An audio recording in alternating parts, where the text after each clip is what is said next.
Siapkan hatiku Tuhan menyambut firman-Mu saat ini. Aku sujud menyembah Engkau dalam hadirat-Mu saat ini. Curahkanlah pengurapan-Mu kepada umat-Mu saat ini. Ku siapkan hatiku Tuhan mendengar firman-Mu.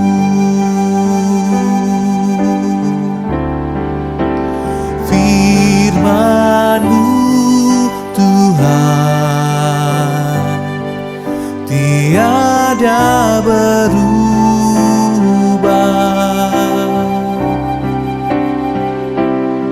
sejak semulanya dan selama-lamanya tiada berubah. Firman-Mu Tuhan penolong hidupku. Ku siapkan hatiku Tuhan menyambut firman-Mu.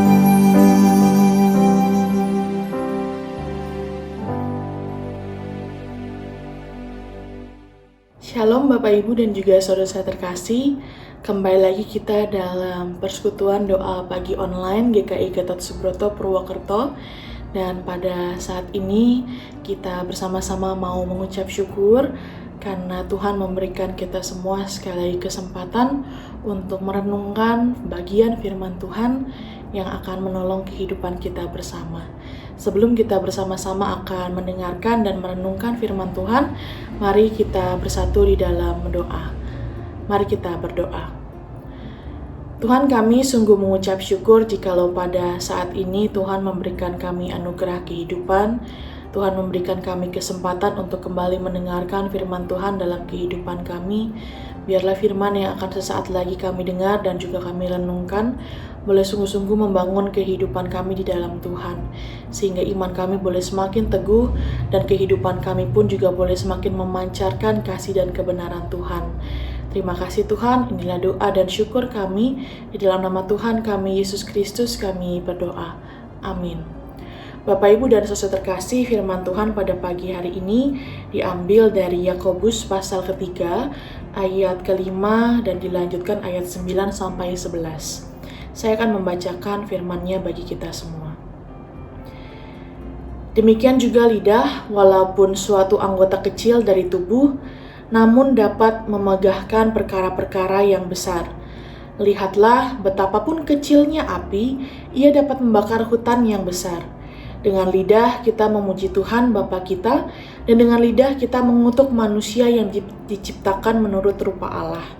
Dari mulut yang satu keluar berkat dan kutuk. Hal ini, saudara-saudaraku, tidak boleh terjadi demikian. Adakah sumber memancarkan air tawar dan air pahit dari mata air yang sama? Nah, itulah yang menjadi firman Tuhan yang akan bersama-sama kita renungkan pada bagian saat ini. Bapak Ibu yang terkasih, pada saat ini kita tahu betul ada banyak sekali efek dari perkataan-perkataan yang muncul dalam kehidupan seseorang. Kehidupan seseorang bisa terbangun melalui perkataan, tetapi juga bisa menjadi kacau dan hancur karena sebuah perkataan.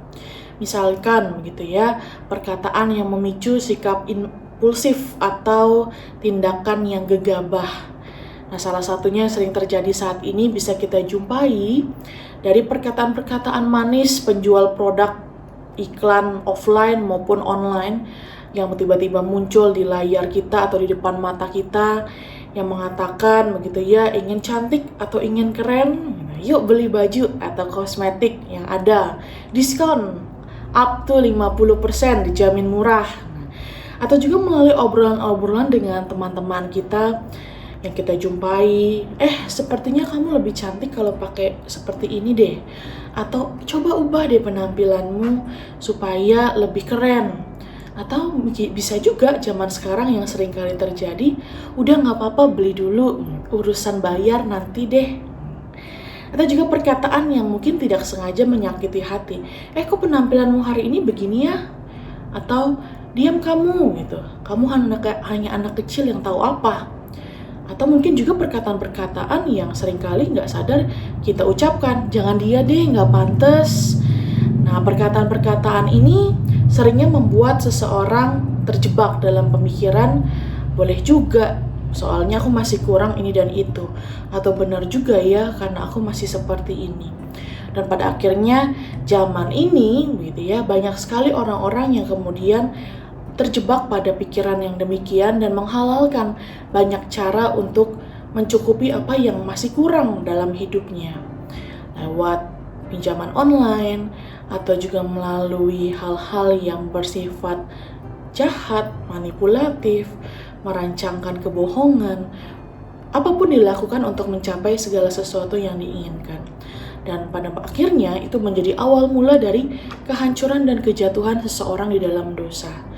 Semuanya itu bermula dari sebuah perkataan di dalam hidupnya. Nah, dalam bacaan firman kita pada saat ini, firman Tuhan juga mengatakan hati-hati dengan lidahmu. Sebab dari lidah seseorang dapat muncul berkat atau kutuk. Dan lidah seseorang bisa membangun kehidupan atau bahkan membakar habis dan menghancurkan kehidupan. Rasul Yakobus mengingatkan para murid pada waktu itu, sekalipun para murid paham bahwa Tuhan Yesus bukanlah orang yang mencari massa, namun mereka pada waktu itu hendak memanjat kepopuleran dari apa yang dilakukan Tuhan Yesus pada waktu itu. Mereka mengajarkan sesuatu yang enak dipandang, enak didengar, begitu ya. Karena kita tahu pada waktu itu pengajaran Tuhan Yesus adalah sesuatu yang populer, yang sesuatu yang revolusioner, penuh mukjizat dan juga kuasa yang spektakuler. Terlebih dengan sikap Yesus yang lemah lembut sekaligus berkarisma, menimbulkan kekaguman besar, secara khususnya di kalangan orang-orang golongan bawah dan terpinggirkan.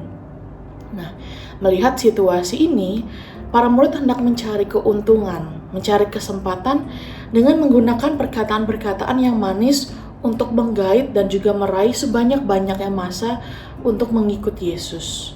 Dan itulah yang diingatkan oleh Yakobus, bahwa mengikut Yesus kita harus sadar betul pada apa yang menjadi pilihan kita, pada apa yang menjadi perkataan dan juga konsekuensi dari perkataan yang keluar dari mulut kita. Tuhan Yesus bukanlah seseorang yang bermulut manis, bukan seseorang yang kemudian dalam pengajarannya menggunakan iming-iming dan kata-kata hiperbola untuk menggait seseorang atau untuk melenakan seseorang agar mengikut dia dalam hidupnya. Apa yang dikatakan Yesus bukan sekedar untuk menarik perhatian banyak orang. Ajaran yang Yesus berikan selalu berbicara tentang sesuatu yang real, sesuatu yang nyata, sesuatu yang benar di hadapan Allah, sesuatu yang harus membawa dampak kehidupan bagi kemuliaan Allah. Mengikut Kristus bukan berarti semua yang diinginkan akan terkabul seperti iming-iming yang mungkin ditawarkan gitu ya oleh para murid dan juga iklan-iklan atau perkataan-perkataan yang menggoda itu. Atau mungkin juga hanya berisikan kehidupan yang dianggap spektakuler. Bahkan Yesus mengatakan ikut Yesus tandanya seseorang harus siap untuk menyangkal diri, pikul salib. Sesuatu yang benar dan harus dilakukan agar hidup bisa selaras dengan apa yang menjadi kehendak Tuhan. Dan ketika seseorang mampu menjaga lisannya, mampu menjaga lidah, tutur katanya, maka ia akan aman dari godaan untuk mengucapkan hal-hal yang tidak perlu. Hal-hal yang mungkin bisa mendatangkan celaka bagi kehidupannya sendiri ataupun bagi kehidupan orang lain. Ketika seseorang menyadari dirinya adalah pengikut Kristus, maka seharusnya semua yang ia katakan seharusnya sama seperti Kristus yang mendatangkan perkataan yang benar, yang membangun bagi kebaikan kehidupan bersama. Firman Tuhan mengatakan, dengan lidah kita memuji Tuhan Bapa kita, dengan lidah kita mengutuk manusia yang diciptakan menurut rupa Allah? Adakah sumber memancarkan air tawar dan air pahit dari mata air yang sama? Tidak ada. Oleh karena itu, biarlah dari kita terpancar air yang murni itu, air yang mendatangkan kehidupan, membangun kehidupan melalui perkataan-perkataan kita, melalui diri kita, seluruh ucapan kita menjadi bentuk nyata kasih Allah, kebenaran Allah dalam kehidupan diri dan sesama kita. Oleh karena itu, hati-hati dengan perkataan yang kita ucapkan. Dan biarlah melalui perkataan kita, nama Tuhan semakin dimuliakan. Tuhan menolong kehidupan kita bersama. Amin. Mari kita bersatu di dalam doa. Tuhan, kami menyadari bahwa seringkali tutur kata kami masih bercela di hadapan Tuhan. Perkataan-perkataan kami masih sering tidak bertanggung jawab dan bahkan mungkin menyakiti hati sesama kami. Bahwa apa yang kami katakan juga seringkali hanya mendatangkan keuntungan bagi diri kami sendiri. Tuhan, pada saat ini kami belajar kembali dari firman Tuhan bahwa sebagai pengikut Tuhan, sebagai murid-murid Tuhan, seharusnya perkataan yang keluar dari mulut dan juga lidah kami itu semua memancarkan kebenaran dan juga kasih Allah. Seharusnya apa yang kami katakan, apa yang kami ucapkan itu mendatangkan pekerjaan-pekerjaan baik Tuhan melalui diri kami. Oleh karena itu Tuhan, kami belajar untuk senantiasa hidup dalam pimpinan dan juga pertumbuhan yang Tuhan berikan, sehingga apa yang keluar dari mulut kami itu semua boleh mendatangkan berkat dan bukan kutuk bagi sesama kami. Tuhan, tolong kami, perlengkapi kami di tengah-tengah kelemahan kami, agar kiranya kami boleh terus memancarkan kasih dan juga kemuliaan Tuhan melalui perkataan-perkataan kami. Dan kami juga menyerahkan seluruh kehidupan kami secara khususnya hari ini dalam setiap hal yang kami kerjakan, kami karyakan bersama dengan keluarga, bersama dengan rekan-rekan dan orang-orang yang kami kasihi. Biarlah itu semua juga boleh berjalan dalam perkenanan Tuhan. Karena kami tahu ketika kami menjalankan sesuatu di dalam Tuhan, segala sesuatunya mendatangkan kebaikan. Oleh karena itu Tuhan, kami menyerahkan segalanya kehidupan kami, harapan dan pergumulan kami di dalam Tuhan. Begitupun juga dengan gereja kami terkasih GKI Gatot Subroto Purwokerto, kami pun juga menyerahkan kehidupan gereja kami dalam setiap karya pelayanannya bersama-sama dengan Tuhan Sang Kepala Gereja. Terima kasih Tuhan, inilah doa dan syukur kami. Di dalam nama Tuhan kami Yesus Kristus, kami menyerahkan seluruh kehidupan kami. Amin. Bapak, Ibu, dan saudara terkasih, sampai jumpa lagi dalam persekutuan doa pagi online selanjutnya. Selamat beraktivitas, Tuhan Yesus memberkati.